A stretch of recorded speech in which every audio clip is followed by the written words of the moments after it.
So we're almost done with the technical analysis. The next one that we have, somebody that recommended on the live chat right now, I think it was Jess Snipes. They recommended Come on, be my guy. SW. Oh, hold on. SwftCoin, that's what it's called. SWFTC or SwftCoin. SWFTC. SWFTC. SwftCoin. Oh, let me take a wild guess. It's on Coinbase. Beautiful. We love it. We love that Coinbase has so many coins on there. Yeah, but That's they our need to favorite get exchange. Anvil on there. That is, but it's going to become my least favorite one if they don't list Anvil. All right.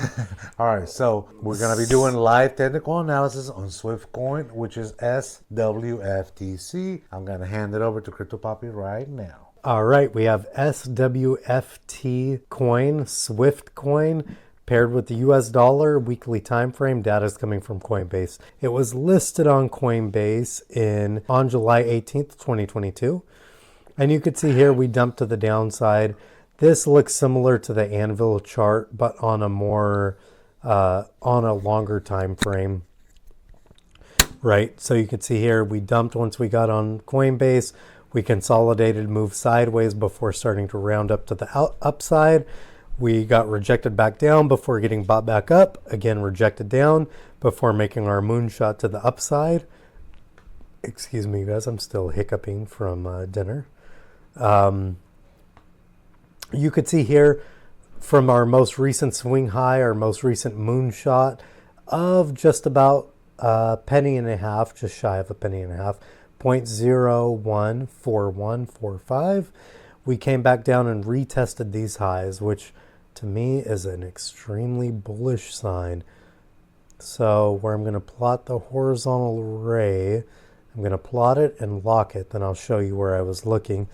I was looking here on March 25th, 2024 and April 1st, 2024, the top of those candle bodies, and extended it out. You could see we have wicks through it previously. We have wicks through it after those candle bodies before breaking below it and then just moonshotting once we got above it to our previous all-time high before rejecting to the downside. And we're retesting our prior breakouts, right? The candle bodies of our prior breakouts.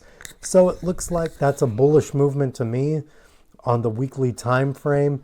It doesn't look like we could do too many trend lines, but let me show you the benefit of trend lines. We have our first touch point here, March 4th, 2024, moving off to the left to line up the top side. Second touch point would be here, January 3rd, 2024. So I'm moving off to the side to get the touch point as well, locking it into place.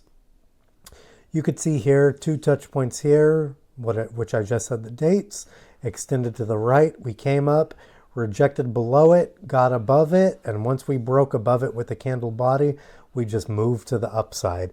So potential downside targets for SwftCoin would be here with the most recent candle body would be 0.005167 for the downside. Potential upside, it's hard to say. We really can't plot a Fibonacci from swing high to swing low. We definitely could go from current swing high to previous swing lows, but that wouldn't end up lining up exactly. So again, we want to look at these levels to hold as support before moving to the upside, and the upside could be Lord knows what. The downside for the current week would be our trend line, which is acting as support, not resistance, at 0.005 for current week. I'm trying to line it up the best that I can. 0.005167 for absolute bottom of your ladder buy orders. If you're not in, that would be a strong buy as long as we didn't wick below it or start candle bodies closing below it. So SwftCoin looks good. I don't know the proper setup ratio for risk versus reward because there's not too much data. Mm-hmm. It looks like we did just potentially put in an all-time high, and we are currently sitting on previous all-time highs. So that could be a sign that's a good level of support to buy to ride the wave to the upside. But again, I don't know enough about SwftCoin to make any non-financial recommendations for it. SwftCoin looks good. We'll save it and continue to look at it in the future. There's not enough data for us to, say is it gonna be a good buy for the long term or not. It's just kind of we go by whatever the chart that we find on Coinbase, and we go from there. So let's see. I think we already hit I think we hit all the coins that we were saying we're gonna hit today for the technical analysis.